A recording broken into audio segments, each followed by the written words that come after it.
Hoy corresponde el tema de calor y temperatura, que es el capítulo 17.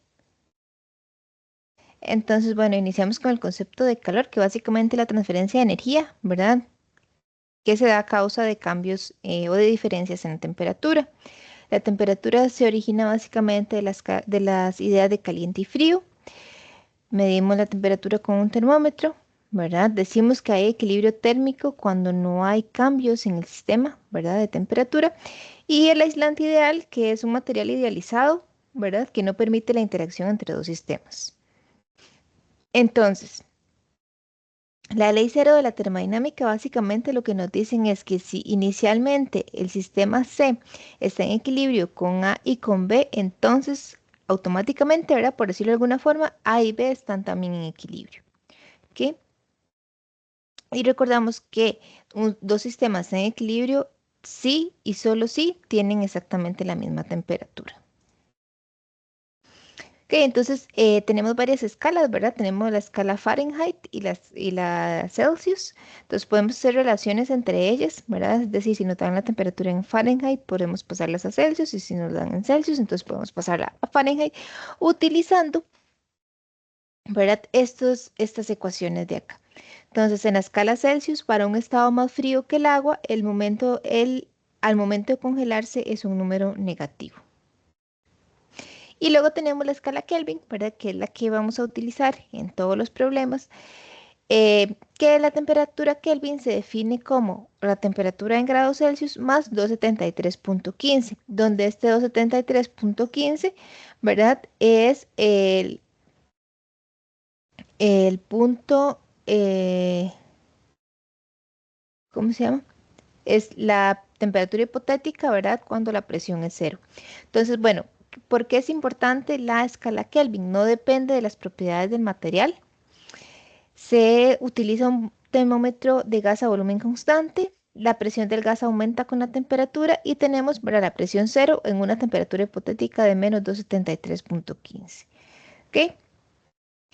Y la definición de la escala de Kelvin, ¿verdad? Es el coeficiente de dos temperaturas, ¿verdad? Y es igual al cociente correspondiente de las presiones en el termómetro a volumen constante. ¿Ok? El punto triple es la combinación de la temperatura y presión donde pueden coexistir el agua en sus tres fases, ¿verdad? Sólida, líquida y el vapor. ¿Ok? Entonces, la temperatura, que es de 0.01 grados Celsius, equivale a 273.16 Kelvin.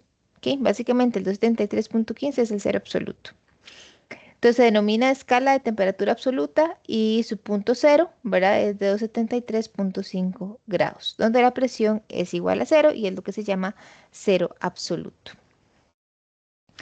La expansión térmica, ¿verdad? Básicamente es que casi todos los cuerpos se expanden al aumentar su temperatura. Esta expansión puede ser lineal o puede ser volumétrica.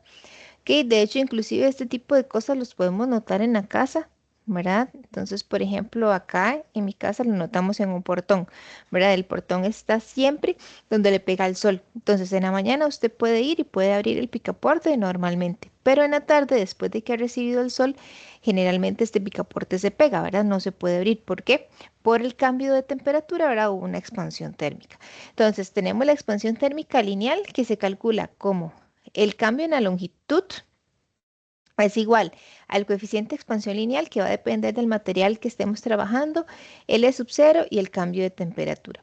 Aquí es importante notar que el delta L, ¿verdad? No es la longitud final, sino el delta L es este pedacito que se expande, ¿verdad? Mi objeto.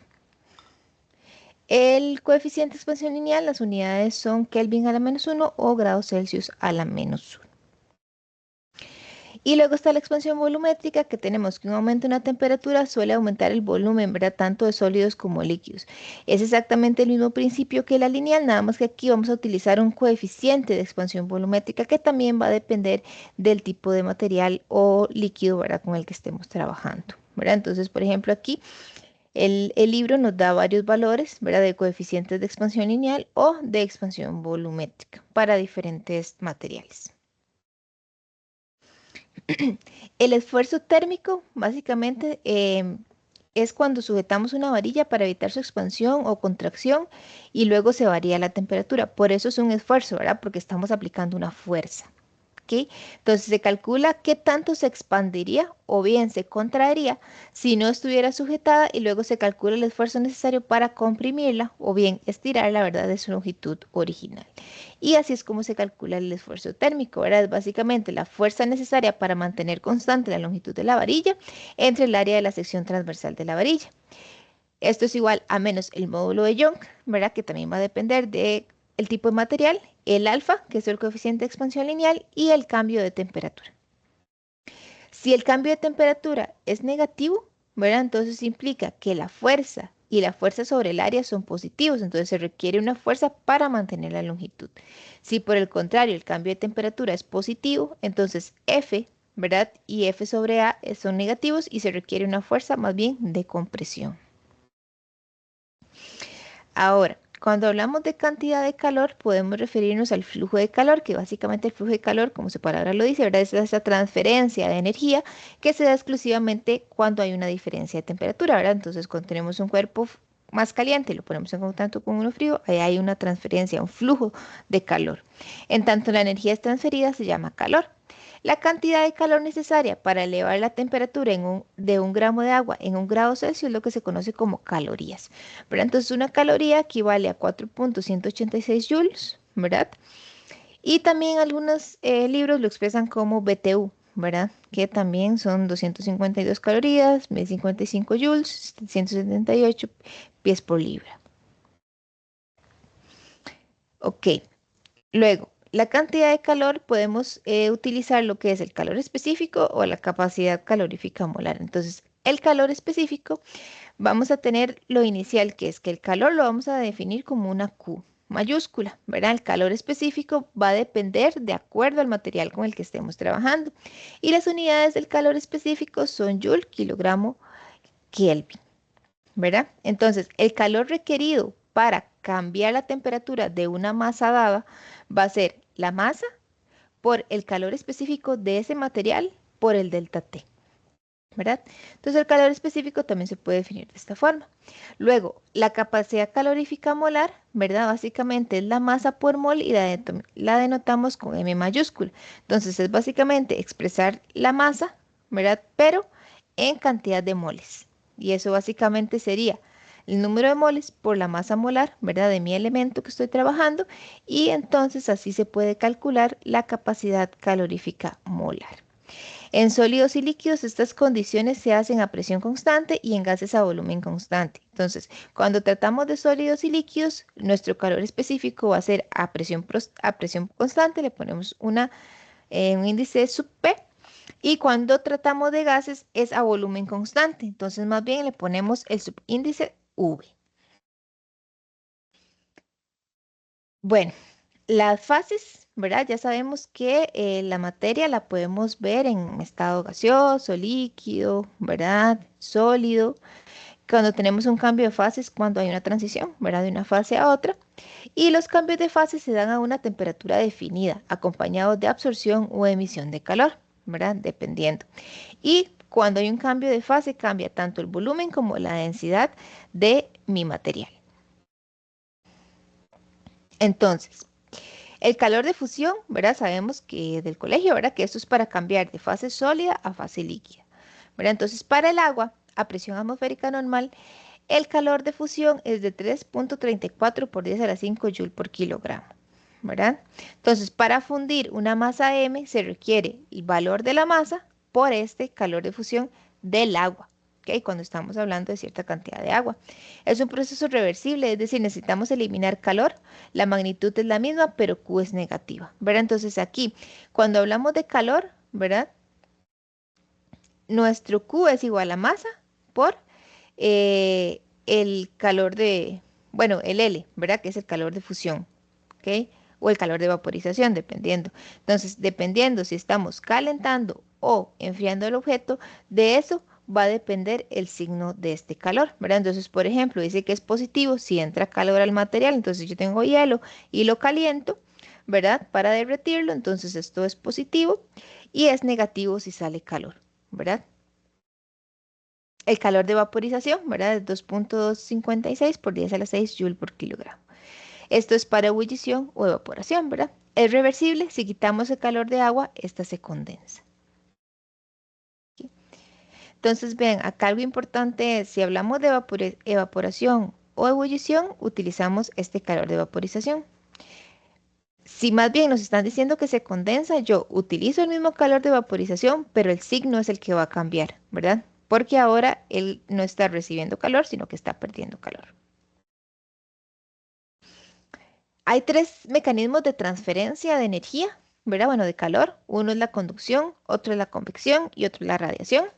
La conducción básicamente es cuando ponemos dos objetos en contacto, ¿verdad? Entonces, calentar una varilla de cobre de un extremo por conducción se calentará el otro extremo, ¿verdad?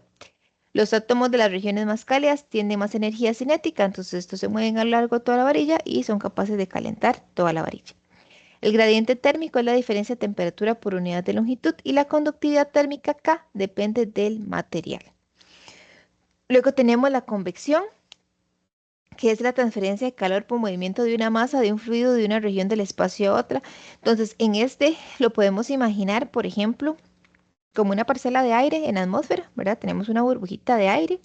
Entonces, ella, a como se va moviendo en la atmósfera, ¿verdad? Entonces, está fría, se empieza a calentar, como se empieza a calentar, pierde densidad, entonces se empieza a ascender y a como va ascendiendo, ¿verdad? Entonces va transfiriendo calor. Esta es el tipo de convección. Y por último, radiación, que es la transferencia de calor, ¿verdad? Por ondas electromagnéticas. Entonces, esto tenemos luz visible, rayos infrarrojos, radiación ultravioleta. ¿Ok? Y entonces, de acá lo que tenemos es la ley de Stefan-Boltzmann, que básicamente es lo que mide la tasa de radiación de energía, es decir, cuánto irradia un cuerpo, ¿verdad? Y se calcula con esta formulita de acá. Radiación y absorción, ¿verdad? Entonces un cuerpo a temperatura T está irradiando y su entorno TS también lo hace. Entonces el cuerpo absorbe parte de esta radiación y así es como podemos calcular, ¿verdad? La corriente de calor neto de radiación. Ok, ahora vamos a ver tres problemitas eh, para que vean más o menos, para ejemplificarles, ¿verdad? Lo que acabamos de ver sobre transferencia de calor y la parte de capacidades caloríficas y las de cambio de fase. Entonces, este primero lo que nos dice es, un centavo de dólar tiene 1.90 centímetros de diámetro a 20 grados Celsius y está hecho de una aleación, principalmente zinc, con un coeficiente de expansión lineal de 2.6 por 10 a la 5 Kelvin a la -1. ¿Qué diámetro tendría en un día caluroso en el Valle de la Muerte a 48 grados Celsius y en una noche fría en las montañas de Groenlandia? Okay, entonces lo que nos están pidiendo es el coeficiente de expansión. Bueno, nos están pidiendo acá el diámetro que tendría, ¿verdad? Vean que aquí es importante denotar que cuando a mí me piden delta L, ¿verdad? Es cuánto se expandió. Pero si me están pidiendo el diámetro final, lo que me están pidiendo es L final. Es decir, L inicial más este pedacito que se expandió. Esto es lo que me están pidiendo, ¿verdad? Entonces hay que tener cuidado en ver qué es lo que nos piden. Entonces, nos dan el diámetro, ¿verdad? Nos dicen que es 0.90 a 7, a 20 grados Celsius y nos dan el coeficiente de expansión térmica para el zinc en este caso. Y nos piden el valor final de este diámetro, ¿verdad? Cuando la temperatura es 48 grados. ¿Ok? Entonces, lo primero que tenemos que hacer, ¿verdad? Bueno, acá tenemos la fórmula, delta L es igual a alfa L sub 0 por delta T. Pero acá, ¿verdad? Entonces yo simplemente en lugar de utilizar una L voy a utilizar una D porque me están pidiendo diámetro. Y tenemos delta T, ¿verdad? Que es temperatura 2 menos temperatura 1. Algo importante, vemos que alfa nos lo están dando en Kelvin, por tanto la temperatura, esta y esta, debemos pasarlas a Kelvin. ¿Ok? Entonces, la temperatura en Kelvin sabemos que es mi temperatura en grados Celsius más 273.5 Kelvin. Entonces, acá lo que hacemos es, eh, tienen dos formas, o pasan cada una por aparte, ¿verdad? O lo hacen como lo que hice yo acá, que básicamente lo que hice fue, agarro el delta que sería 48 menos 20, ¿verdad? Todo esto en grados Celsius y nada más le sumo los 273.15. ¿Ok? Al hacer eso ya automáticamente, ¿verdad? Estoy obteniendo mi resultado en Kelvin. Otra forma que pueden hacer es simplemente agarrar cada una, es decir, agarrar los 20 grados y sumarle 273.15,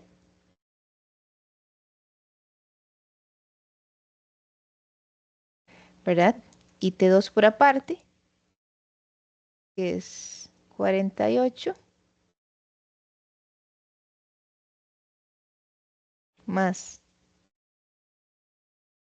273.15, ¿verdad? Tener los dos resultados en Kelvin y luego calcular el delta T. Cualquiera de las dos es válida. Una vez que ya yo tengo mi delta T en grados Kelvin, entonces puedo venir y aplicar mi fórmula, ¿verdad? Para el delta D, que básicamente sería alfa, ¿verdad? Que me lo da el problema, el diámetro inicial, que me lo da el problema en centímetros, ¿verdad? Y el delta T, ¿ok? Que ya lo calculé. Esto me dice que el delta D es 0.0148 centímetros, ¿verdad? Pero recordamos que lo que me están pidiendo no es el delta D, me están pidiendo el D final. Entonces tengo que agarrar mi D inicial y sumarle este delta D, ¿ok?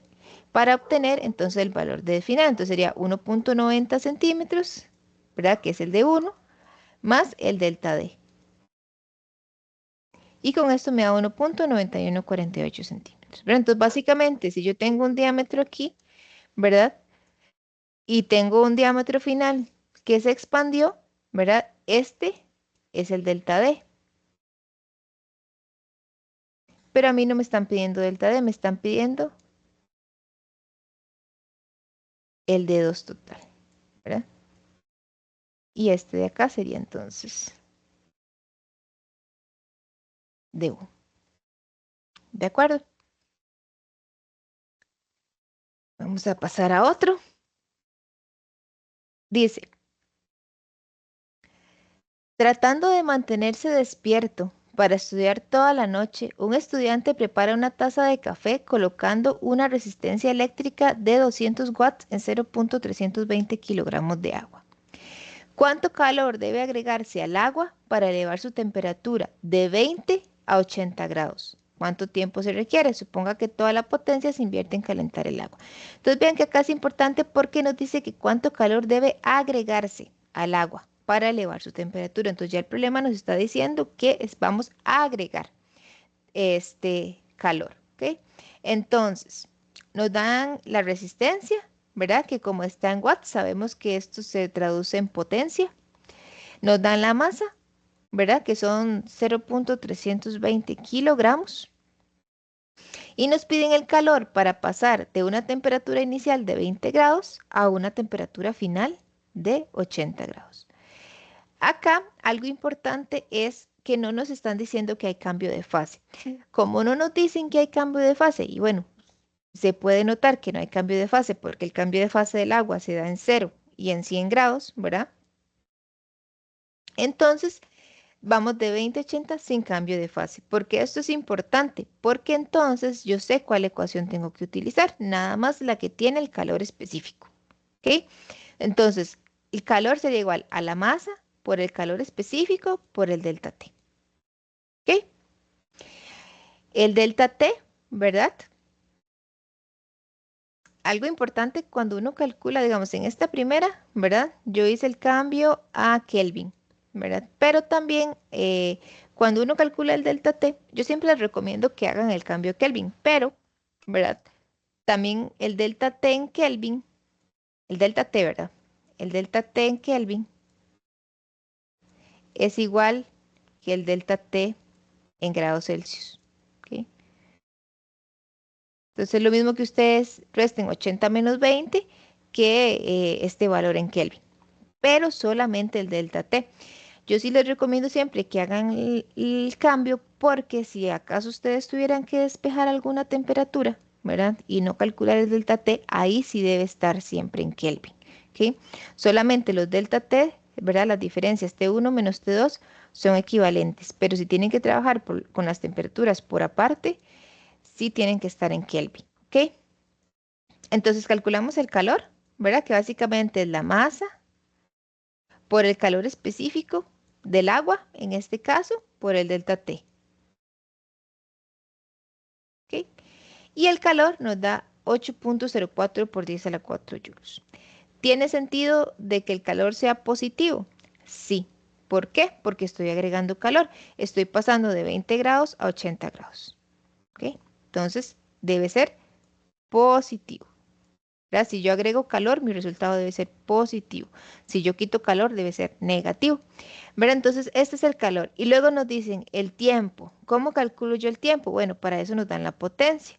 Recordamos que la potencia, los watts, son unidades, ¿verdad? Equivalen a joules por segundo, ¿verdad? Eso es lo mismo que un watt. Entonces, de acá es que yo lo puedo sacar. ¿Verdad? Porque ¿qué es lo que pasa?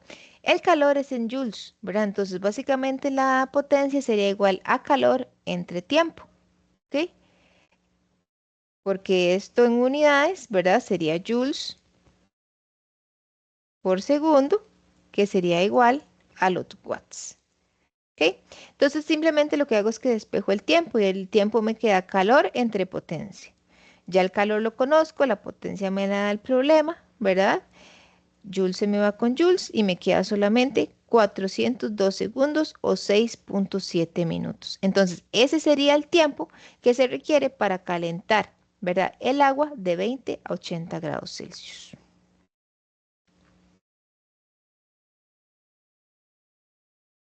Ahora, este. Este ya contiene todo. Aquí vamos a ver tanto cambios de fase como valores de calor, ¿verdad? Normales. Entonces, un calorímetro de cobre, ¿verdad? Con masa de 0.446 kilogramos, contiene 0.950 kilogramos de hielo. Ya tenemos dos tipos de material, cobre y hielo. El sistema está inicialmente a 0 grados, nuestro hielo está congelado. Si se le agregan 0.350 kilogramos de vapor de agua a 100 grados y a una atmósfera de presión, ¿qué temperatura final alcanzará el calorímetro y su contenido? ¿Verdad? A la temperatura final, ¿cuántos kilogramos habrá de hielo, cuántos de agua líquida y cuántos de vapor? Entonces, ve, el problema ya nos está diciendo que hay un cambio de fase. Tenemos, por decirlo de alguna forma, tres materiales distintos, ¿verdad? Tenemos cobre, luego el agua en su estado sólido y el agua en su estado de vapor, ¿verdad? Tenemos temperatura a 0 grados inicialmente, luego agregamos vapor de agua a 100 grados, ¿ok? Y nos preguntan entonces qué temperatura final alcanzará el calorímetro y su contenido, es decir, una vez que lo revolvemos todo, cuando ya esté en equilibrio, ¿cuál va a ser esa temperatura final? Entonces, acá tenemos que tomar en cuenta varias cosas. Ay, ahí estaba, es que se me había perdido. Acá. Vamos a ver, tenemos la masa del cobre, la masa del hielo y la temperatura inicial, 0 grados. Entonces, agregamos una masa de vapor, la temperatura del vapor a 100 grados y a la presión de una atmósfera, ¿verdad? Y me preguntan la temperatura final. Entonces, esto lo vamos a dividir en tres secciones. Los que cambian de fase y los que no cambian de fase. Ok, entonces, lo primero, el calorímetro es de cobre, ¿verdad? Entonces, yo estoy agregando vapor a una temperatura más alta, ¿verdad? Entonces, obviamente va a haber ahí un cambio en el calor del calorímetro, ¿ok? Pero el cobre no cambia de fase. O sea, ahí sí me queda el calorímetro igual, ¿verdad? En su estado inicial, pero sí cambia su valor de temperatura. Entonces, en este caso, solamente vamos a utilizar la ecuación con el calor específico, es decir, la masa del cobre por el calor específico del cobre por el delta T. Entonces, yo conozco la masa del cobre, el problema me la da. Conozco el calor específico del cobre, ¿verdad? Lo podemos buscar en el libro o en cualquier otra cosa.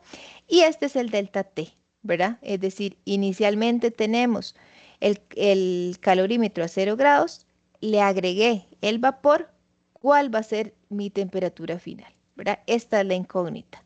Este es el T. ¿Ok? Entonces simplemente 0.446 por 390 nos da 173.9 Joule Kelvin por mi incógnita, ¿verdad? Que es la temperatura. Porque la otra parte, ¿verdad? Esto es acá distribuir, ¿verdad? Pero cualquier cosa multiplicada por 0 me da 0. Entonces, bueno, ya tengo una ecuación de calor para el calorímetro.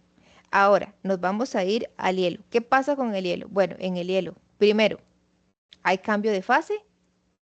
Sí, porque está a 0 grados y le estoy agregando algo a 100 grados. Y hay absorción de calor también, ¿verdad? Porque estoy calentando el hielo al agregarle esa cantidad de vapor de agua. Entonces aquí tenemos que tomar en cuenta dos ecuaciones. La del cambio de fase,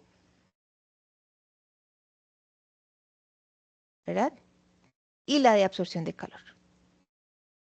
Entonces, en la del cambio de fase, es decir, la que es masa por el calor de fusión, ¿verdad? Del agua. ¿Cómo sé si es positiva o negativa? Recuerden que si yo agrego calor, es positiva y si yo extraigo el calor, es negativa. Pero en este caso, ¿verdad? El hielo está recibiendo calor, entonces es positivo. Entonces, más la masa del hielo, ¿verdad? Por el calor de fusión del agua. Y a esto, además, tengo que sumarle el calor, ¿verdad? Por absorción del calor, valga la redundancia, ¿verdad? Que estoy calentando el hielo, por decirlo de alguna forma. Entonces es de nuevo la masa del agua por el calor específico del agua por el cambio de temperatura, ¿verdad? Porque además mi hielo, además de cambiar de fase, va a cambiar de temperatura, ¿verdad? Entonces igual T menos los 0 grados. Entonces meto todos los valores. La masa del hielo, 0.095 kilogramos por el calor de fusión del agua, que es un valor dado constante, 334 por 10 a la 3 Joule Kelvin, más la masa del hielo nuevamente por el calor específico del agua, ahora es otro, 4190 Joule por kilogramo Kelvin, por el delta T, ¿verdad? Temperatura final, que no la conozco, y los 0 grados. Entonces, de nuevo, 0.95 por 334 me da 3.173 por 10 a las 4 joules. Más, ¿verdad? Aquí de nuevo, es 0.95 por 4190 y todo esto hago distribución, ¿verdad? Cualquier cosa multiplicada por 0 me da 0, entonces simplemente es 0.095 por 4190 por T, que me da 398 Joule Kelvin por T. Entonces ya tengo mi ecuación para el hielo. Ahora, vamos a ver qué pasa con el vapor, ¿verdad? Entonces con el vapor también hay un cambio de fase, ¿verdad? Porque básicamente tengo el hielo a 0 grados, tengo ¿cómo se llama? Mira, se me ha desactivado la cámara.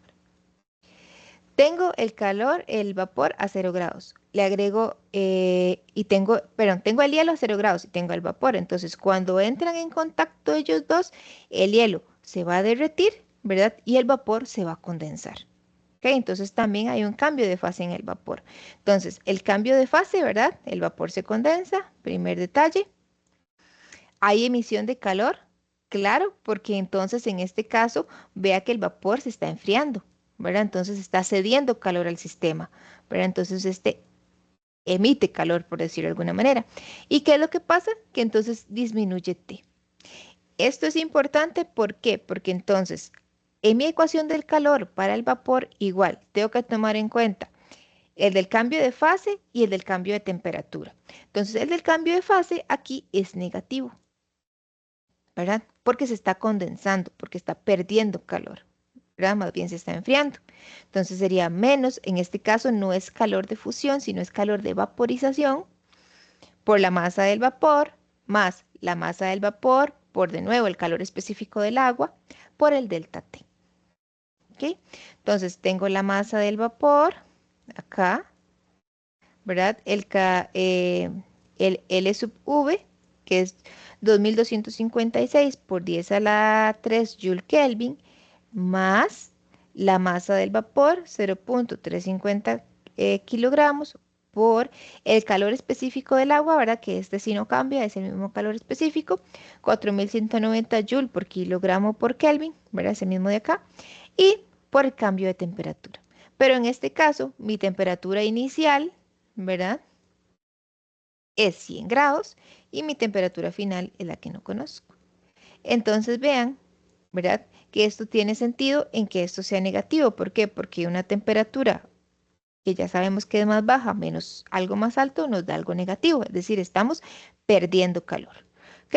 Entonces, metemos todos los valores, ¿verdad? 0.0350 por 2256 me da 7.896 por 10 a la 4 joules.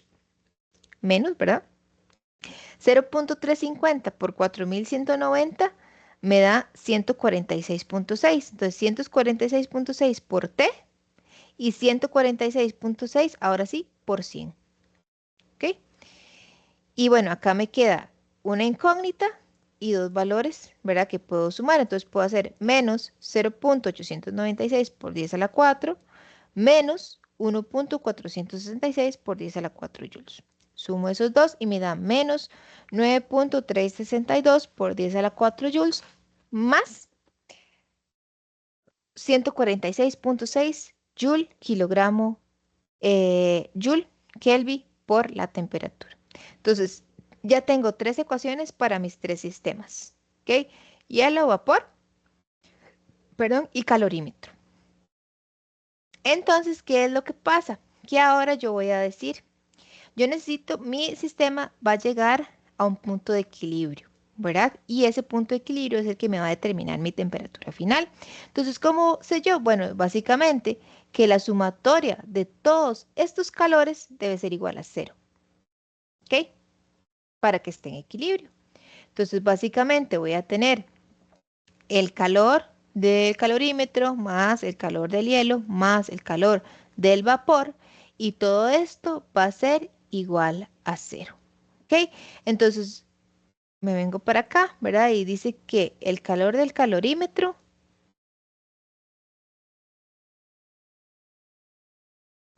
es igual a 173.9, 173.9, ¿verdad? 9 Joule Kelvin por T, ¿verdad? Luego tengo el calor del hielo, ¿verdad? Que estos solamente tienen, sería 373 por 10 a la 4.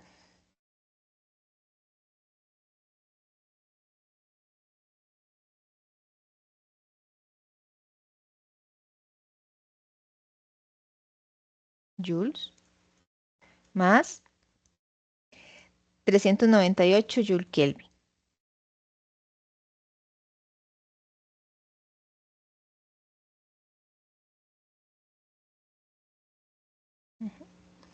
Y por último,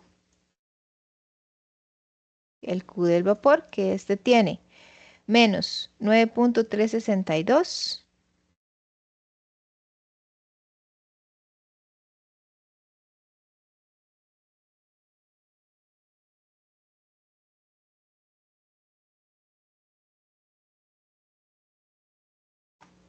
más 146.6.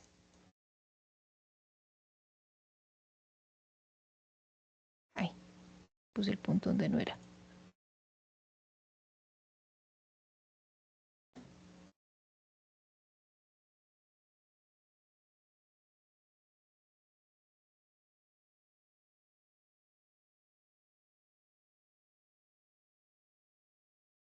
T y aquí dejé botada una T, ¿verdad?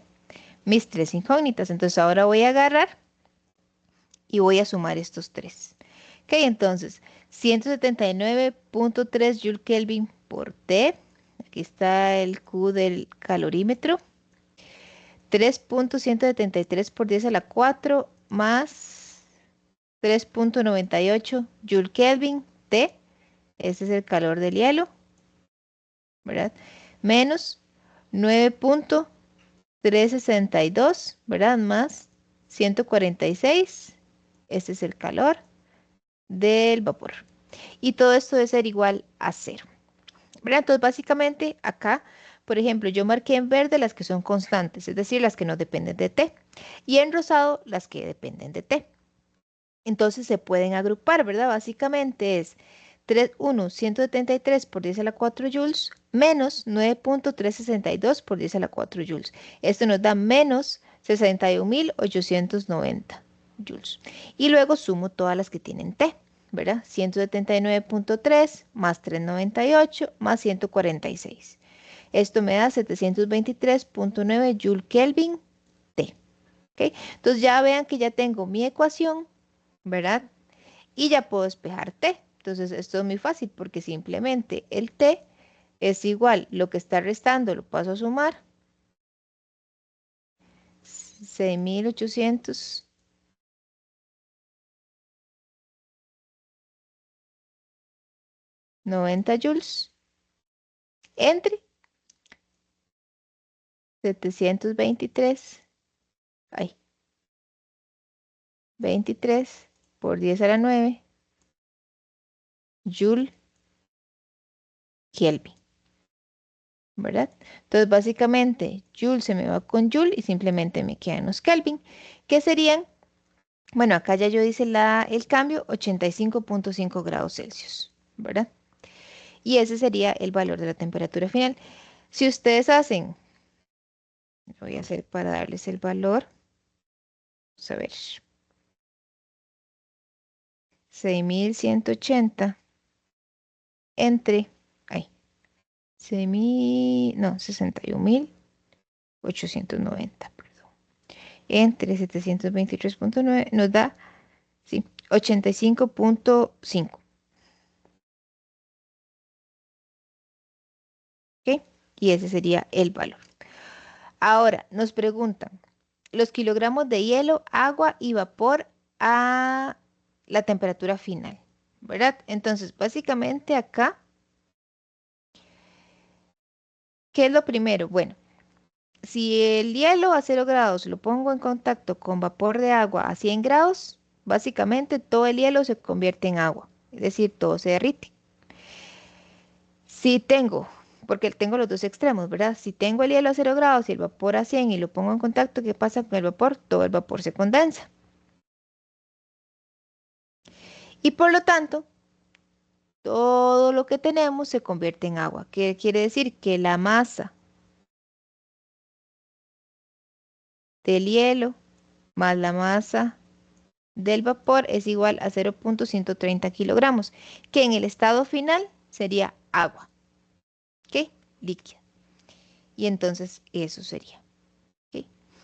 Entonces, en este, ¿verdad? Lo más importante es que tomen en cuenta, ¿verdad?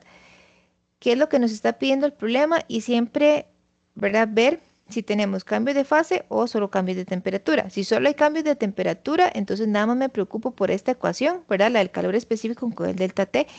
Pero si hay cambios de fase, tengo que agregar además, ¿verdad? La parte de la masa por el calor de fusión o el calor de vaporización, ¿verdad? Entonces siempre tomar en cuenta qué es lo que nos está pidiendo y qué es lo que está pasando en nuestro sistema. Eso sería todo. No sé si tienen alguna duda. Igual ahorita les paso, bueno, le paso la grabación a Melissa, una compañera, para que la suba a la plataforma. ¿Qué más? Ah, bueno, recuerden que ya están los ejercicios de la tarea en la plataforma, los asignados. Y también em, para que escojan la fecha y la hora del conversatorio 1, ¿verdad? Bueno, solo es una fecha, la vamos a hacer el lunes. en la noche, entonces para que lo escojan. Si alguna no le sirve esa fecha, ¿verdad? Me avisan para entonces hablar con el profesor Fabián para que él la reciba en algún grupo de él en algún otro horario. Habría que preguntarles qué horario tienen. ¿Alguna duda? ¿Todo bien? Ajá. Yandra, Kiandra, Profe, yo tengo perdón. una duda. Sí, Es que yo el lunes tengo clases de química a las 6, de química ah, orgánica, de ajá, 6 a 9. ok, Entonces, no saben, mi pregunta es si puedo meterme en otro grupo o si tendría que perder la clase de química orgánica. ok. Mándame un correo para yo preguntarle entonces a Fabián y yo te contesto sobre ese mismo correo con los horarios que tiene el profesor Fabián, a ver si te puedes conectar algún conversatorio con él. Perfecto, profe, gracias. Ok. Bu- No sé si tienen alguna otra duda y si no, entonces... Por mi parte, todo bien, profe.